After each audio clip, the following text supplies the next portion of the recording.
Well, Skinny, the pads are on. Football season, we can now say, is officially back as the Bengals wrapped up day 5 of training camp earlier on.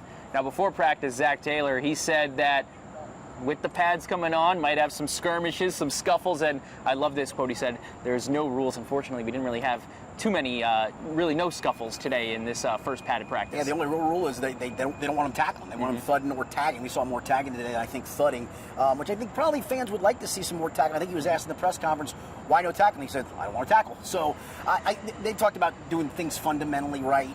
I know it's always a big deal early in the year when everybody looks like they're sloppy tackling. It's just part of the NFL these days. It's part of training camp these days. They just don't do it. I mean, you go back to the days of Bengals legend Dave Lapham. I mean, they would have 2-a-day practices, two-hour practices, and a lot of it was full contact. That was just then. This is now. Back then, you weren't trying to protect $100 million players, right, from getting injured. And so you'll hear a lot of times in camp, even with the pads on, stay up, stay on your feet. They just don't want guys going down. But to the other point, I was talking to Chuck Burks, the secondary coach, and talking about receivers and defensive backs like to yap at each other. We've seen Tyson Anderson and Jermaine Burton come really, really close. And Chuck was asked, do you try to stop the trash shot? He goes, I let them do what they want to do. And, I think that's probably the right way to handle it. If you want to chirp and get into it, that's going to be on you at some point, and you got to handle your business. We didn't see any of that today. I think we may have if this thing had stayed outside, the storms hadn't come. They went inside. It's a little more homogenized. There was a lot of yapping in there. I mean, we heard a lot of noise. The defense was making plays, and they were letting the offense know it. So we'll get one of those here at some point. We know we will. Well, speaking of the defense making plays and all that yapping going around, we were talking about this earlier and talking about protecting a $100 million player. How about several $100 million players? Joe Burrow, he got knocked around back there a little bit on one of those plays. Yeah, it was weird. So we were kind of walled off where we were, where all of us were in the media, because they put the players there and the action was on the other side of the players. So you kind of see bits and pieces through the different players. And you see this play get extended, and all of a sudden you see the guy who's the quarterback, didn't know it was Burrow at the time until you saw him get up, kind of like wobble and go to the ground. Nobody tackled him, nobody pushed him. He just lost his balance.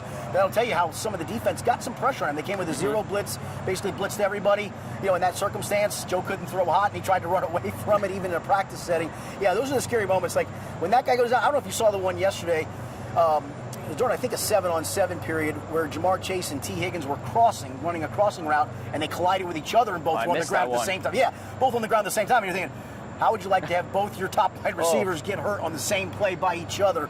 They got up pretty quickly. But, yeah, those are the things.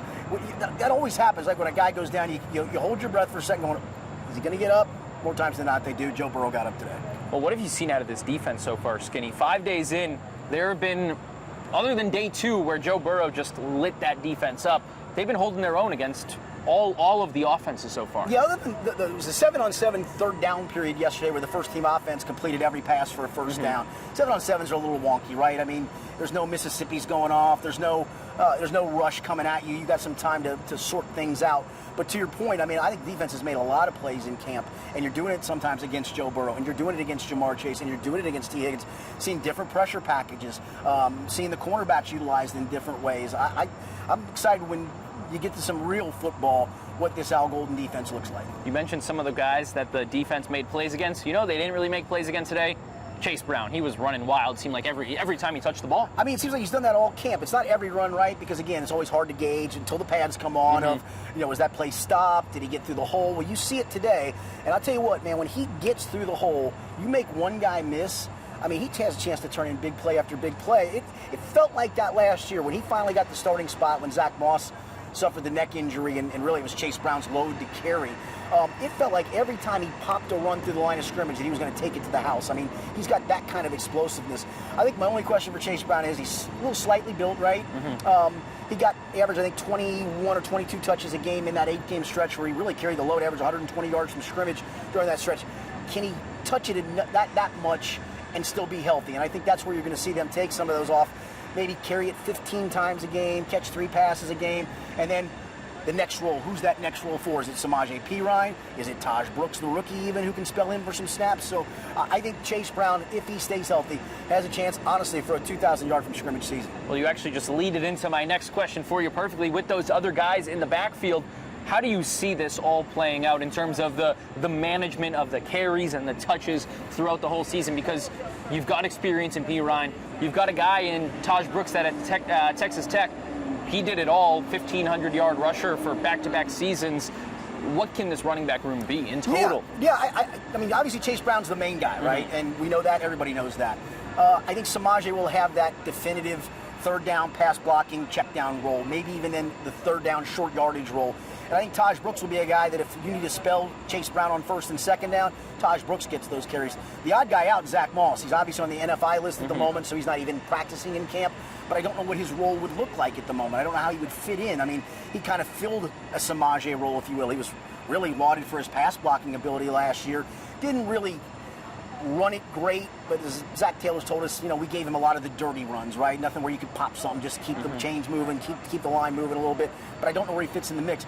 Taj Brooks has popped in camp. I know you've seen that too. I mean, some similar runs to Chase Brown where he pops through the line of scrimmage and makes one move and he's up the field. So I think it settles in that way.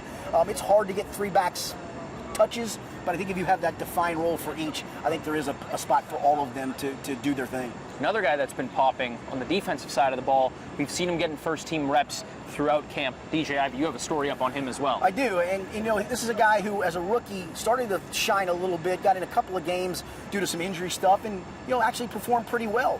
Then got hurt his knee late in his rookie season, didn't come back about midway through last year, and at that point, he had no training camp reps. I mean, during the week, you're prepping for games, so you're really not getting reps to get yourself better. But as Chuck Burks, the defensive backs coach, told me today, he said, remember last year, that last game, big series against Pittsburgh, I put him on George Pickens, and he shut him down. He said, every time I put him in a situation, in a game, he's come through for us. Talked about having a great camp. We've seen that with our own eyes, the camp he's had. I just think him getting a training camp, a year further removed from that knee injury that he had to have surgery on, he looks physically great. He's got great physical traits. I know he's a late-round pick, and so you always kind of dismiss those guys in your mind of, well, why were you a late-round pick? Well, maybe you weren't coached well in college. Maybe you didn't play great in college. But coach a guy up with some physical traits and see what he can do. I think DJ Ivey's a guy that's going to actually get in the mix a little bit here this year. His hands are second to none. I remember that last drive against Pittsburgh, deep ball over the top to George Pickens, knocks it out of his hands after he makes the catch at the last second. All right, that'll do it for day 5 of Bengals training camp. They get the day off tomorrow, and then we roll on again on Wednesday. You want to stick with us every day at camp, because we're going to keep on breaking down training camp.